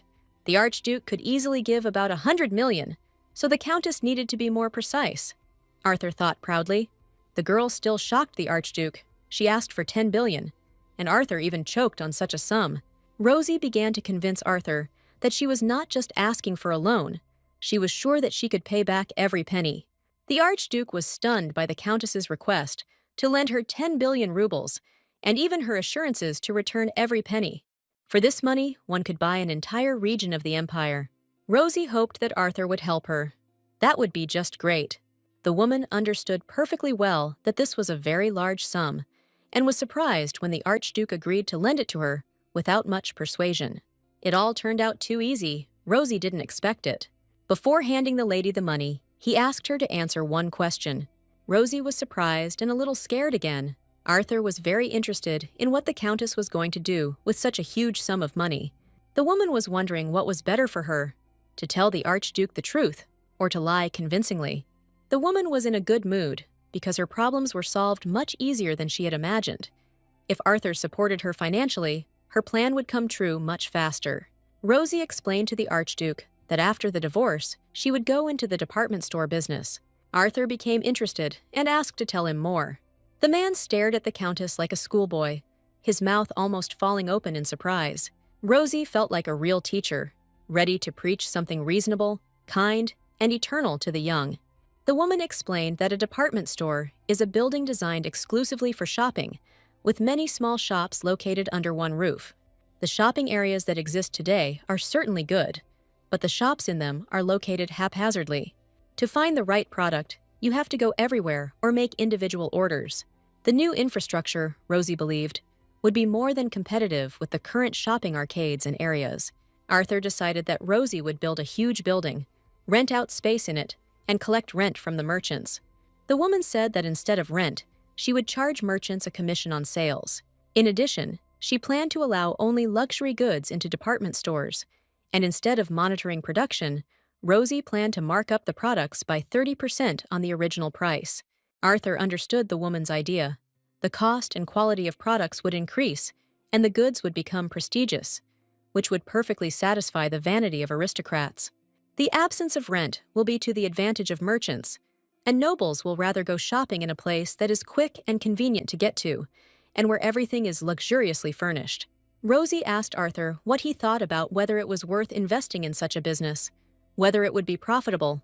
The Crown Prince liked the Countess's idea. It promised to bring great profit. The Count's mansion is covered in night darkness. Countess Rosie was hiding in the bushes. She needed to get to her own room as quickly as possible. The conversation with the Archduke dragged on, and the Countess promised to return no later than 7 o'clock. Jay is probably very worried.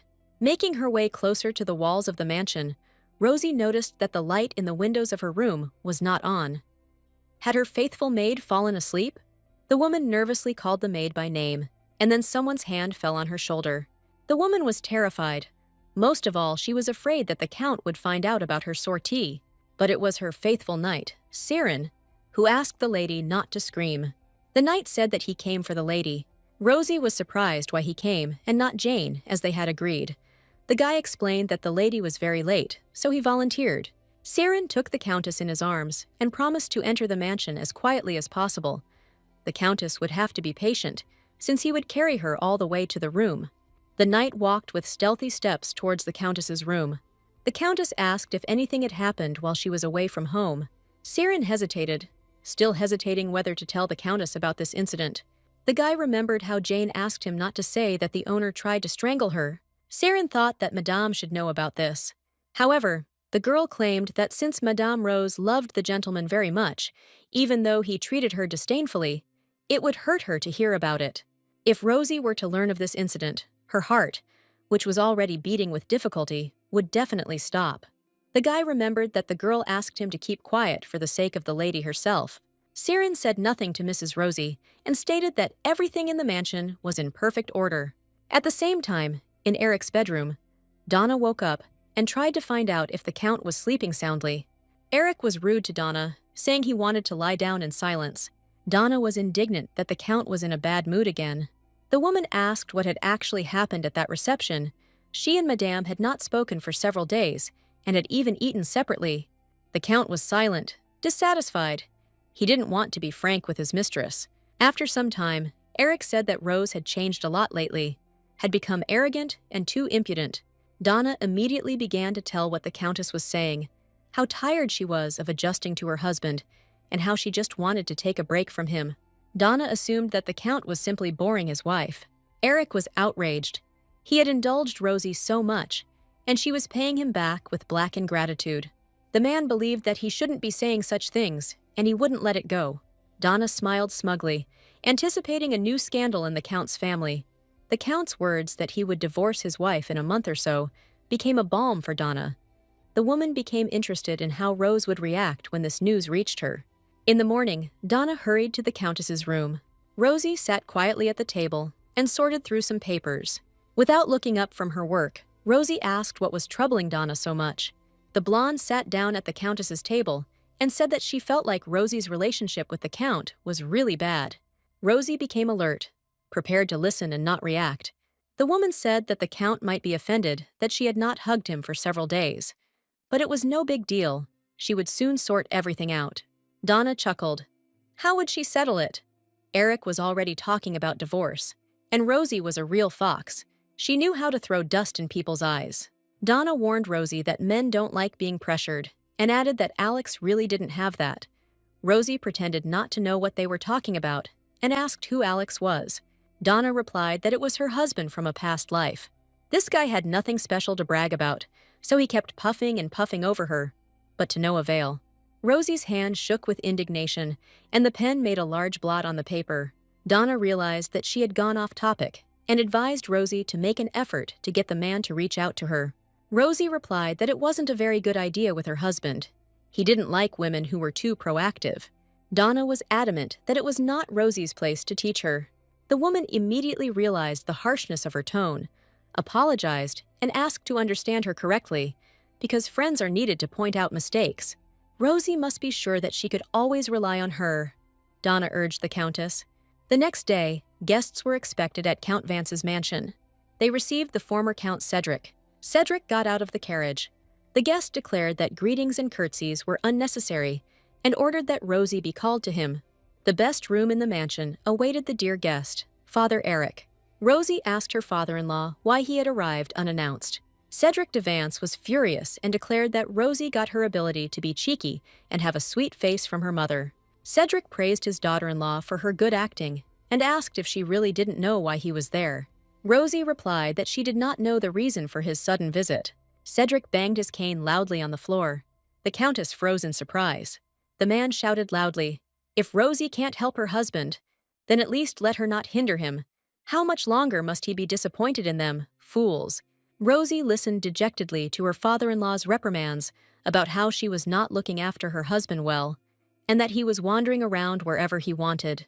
Cedric instilled in the girl that now it was impossible to openly take someone's side, and it was necessary to maintain complete neutrality. Rosie understood that Cedric was saying all these correct words for only one purpose. The father-in-law was terribly unhappy that Rosie supported the Archduke. The woman did not hold back her emotions. Rosie said that her husband was acting like a moron, and that everything that happened was entirely his fault. The Countess was indignant. Why was she the only thorn in her father-in-law's side? And what about his son? The woman promised to leave this damned house and immediately break up with Eric. Rosie really wanted to do exactly as described, but that would give him a reason to cling to her, and then it would be difficult to get a divorce.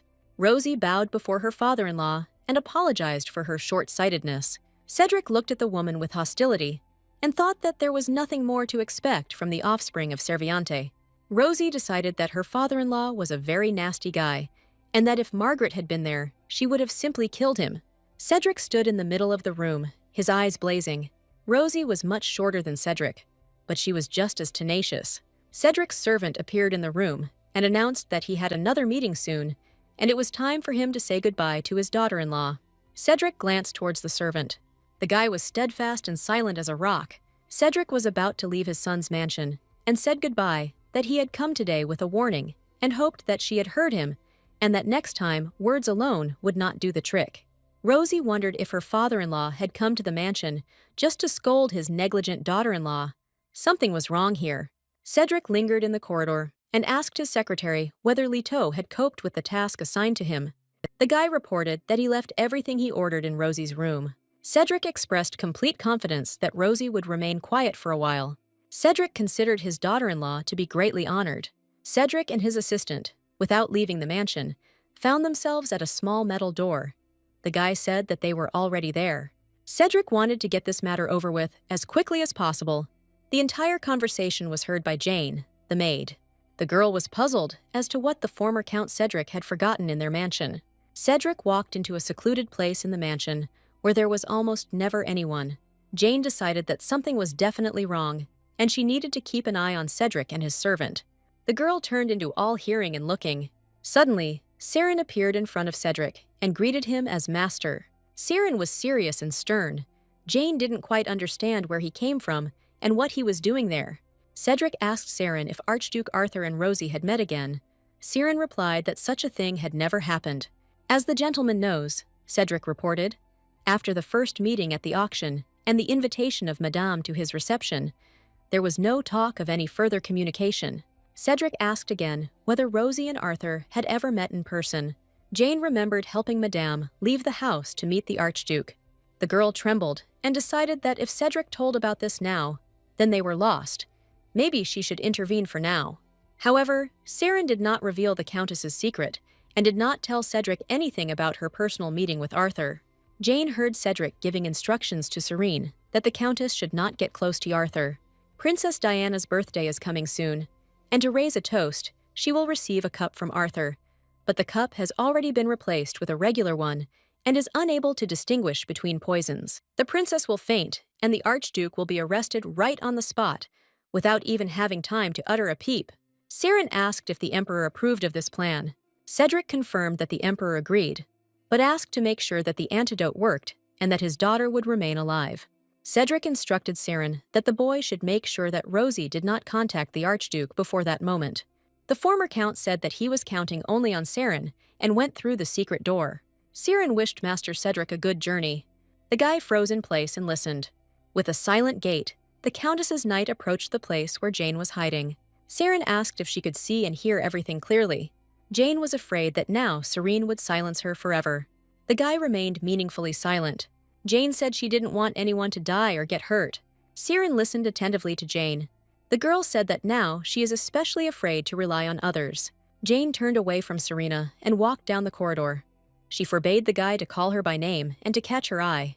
The guy tried in vain to shout to the girl. Jane felt that for Madame's sake, she owed what she had to do. Meanwhile, the following events took place in Countess Rosie's chambers. The tempting little box stood in the most prominent place. Amid the commotion in the house, Donna escaped to the Countess's room under the guise of cleaning. The woman immediately saw the box and grabbed it. She decided that it was expensive cosmetics.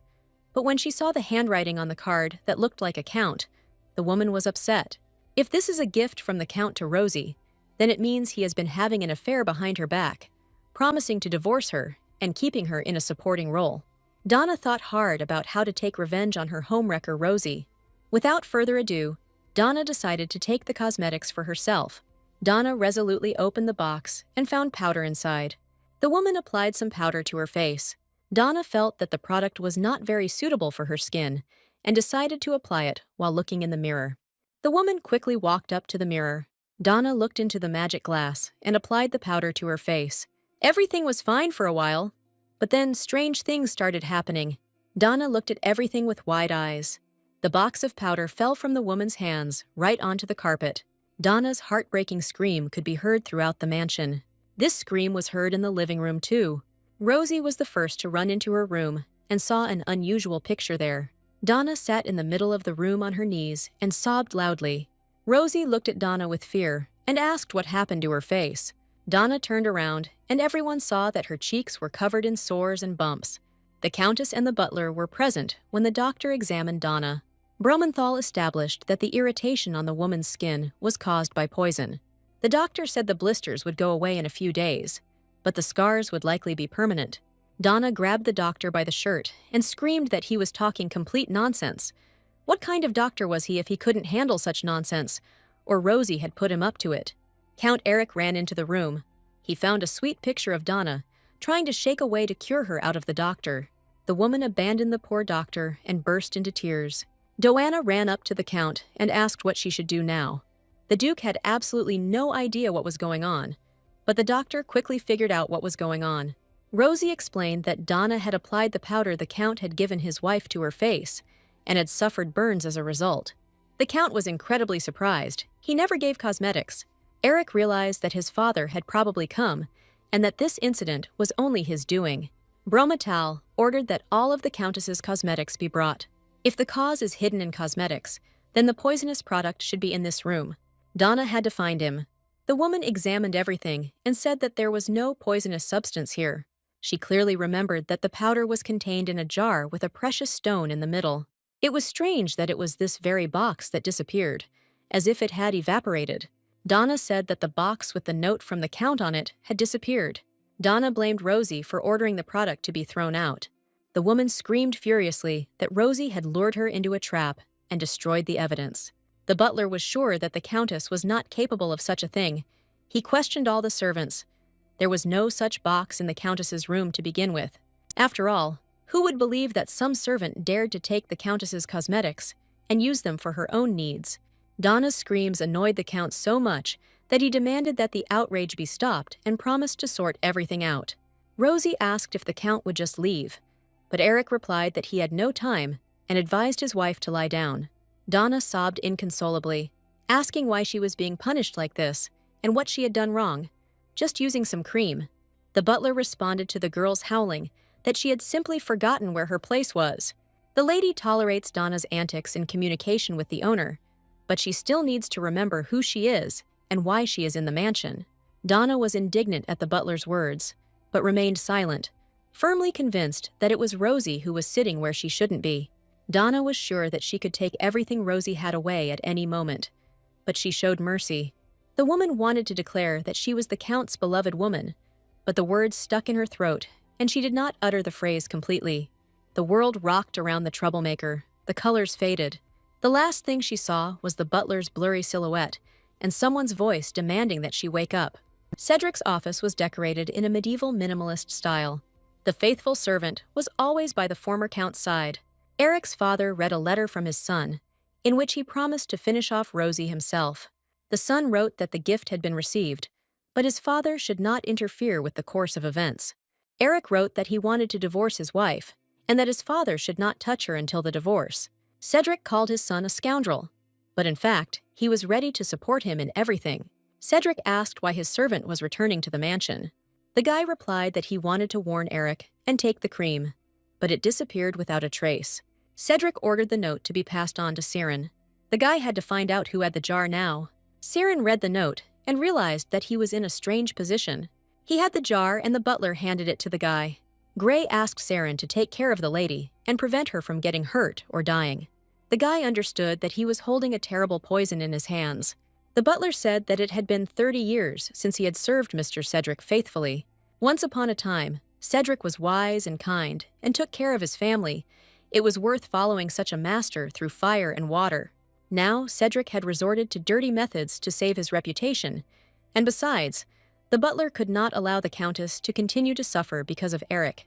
Gray was infuriated that behind Rosie's back, Eric was having affairs with different women, of all classes.